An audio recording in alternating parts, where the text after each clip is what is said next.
We had stopped.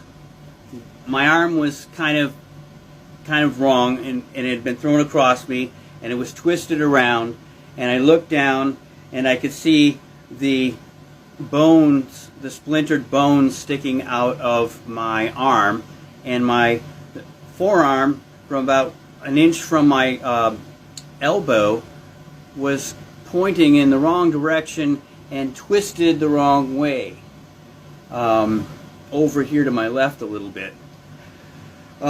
So first thing I did is I yelled, "Is everybody okay?" And my girlfriend said yes, my ex-girlfriend said yes, and my apprentice said yes.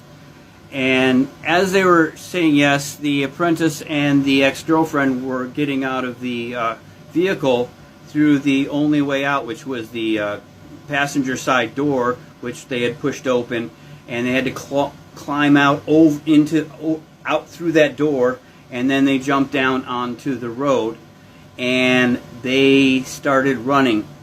They ran. They were so scared, and they ran. Their adrenaline was just going.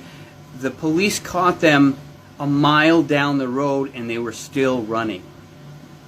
Anyhow, they ran down the road. My girlfriend turned to try to help me, and what I had done by that point is I had grabbed that arm, and I had kind of moved it back, kind of figured out how to kind of move it back in line, and then I pulled my elbow back and then pulled my forearm, my hand, the dead hand that I was holding, and I kind of pulled it so it was in the right alignment and slid the bones back in and kind of stabilized the arm, kind of like this.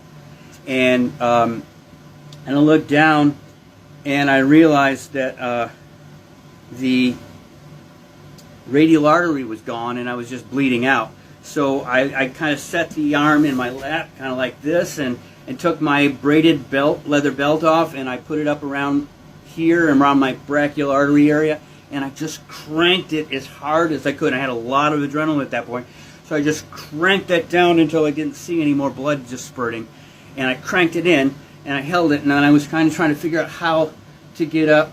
I was watching my girlfriend get out, and I was trying to figure out how to get up there with this broken arm, and then the engine caught fire right where I was standing.